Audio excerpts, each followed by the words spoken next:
This morning, I've invited the CEO of Australian Workforce, Sena, to talk to us about making the most of opportunities in the workforce and some helpful hints and tips. Good morning, Danny, and welcome to Sri Lanka Morning Show. Good morning. Danny, my first question to you is, how long have you been in the recruitment business for? I've been in the business about 15 years. And in that period, I personally may have interviewed possibly over 3,000 people and placed them in the jobs as well. So it's quite some time.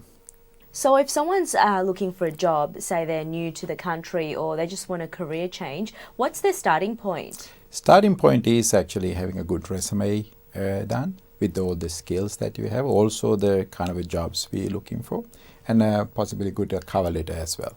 That would be your starting point. So once you have your resume and the cover letter done, what's the next step from there? Now the next step is actually applying for the jobs. And these days, a lot of it is happening in an online format, directly through the agencies such as Australian Workforce and in online portals as well. So when we're doing that, it is very important having the resumes in the standard formats, such as MS Word kind of a format. So it's widely commonly used. And so also it's not a bad idea to have 2-3 different types of resumes based on the kind of jobs you're planning to apply for. So you customize your resume rather than sending one generic resume to all the jobs. So you got different versions of resume. If you are overqualified, sometime may not want to put into one particular job. So you do have your resume which is not with the high qualification, which applicable to certain jobs. So it's very important in that process because sometimes you may not get jobs simply because you're overqualified. So once I've submitted my resume into, say, the Australian Workforce, what do you then do with my resume? What will happen with your resume will go into a database, possibly with another 5,000 people. So it's very important you have your keywords in your resume.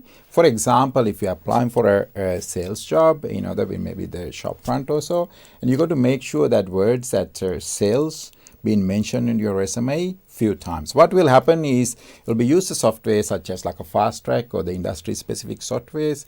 These softwares, what they do is they actually look at your relevancy for the job, maybe in the locality as well. So more you mention that particular skill, the software automatically thinks that you're more relevant to that job. So you might have 2 people that got the same qualification, but in your resume you may have in the sales be mentioned 3 times, the other person maybe have mentioned twice, based on the job you're applying. So your resume will come on the top than the other person. So it's important to understand that process so you can make sure that your resume come on the top, therefore that you get more relevancy to the job, I suppose.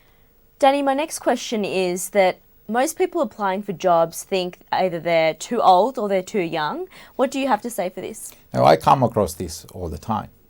And I actually say to the people, this is actually inside your head. The employer really not looking at whether your age high or low. Employers simply want to get a person who's going to do their job to the perfect level. So most likely it's your own conscious, you're thinking I'm too old or too young or too experienced. So first step is actually, overcome from that and then go as in, put your best case forward and go from that, they get over your own little hang-ups is a very important part in here. So once you've submitted your resume and the Australian Workforce have had my resume in your database, what is that expected time period, it's called the waiting period, that people should expect, and what can they do whilst they hear a response? Now, there is no direct answer to that because the time could vary from the smaller amount to a bigger amount of time. It depends on your particular skill block. If you're a very high skill person that trying to find a high skill job, it may take longer than the usual casual labor job, for example.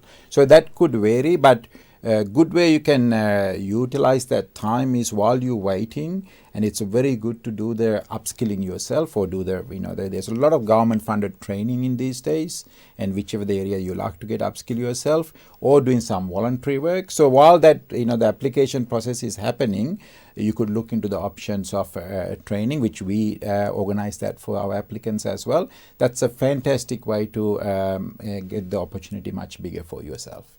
And that will be the best way to go about that. Thank you, Danny, for all your helpful hints today. Obviously, today's been quite a general overview. Now, if our viewers back home want specific details or they have further questions for you, how can they contact you? You can contact me on my 1300 number, which is 1300 795 965, most weekdays that I'm available. Thank you, Danny, once again for this morning. We'll obviously see you again in the future episodes with more helpful hints in the workforce. Thank you. You're welcome, Hasini.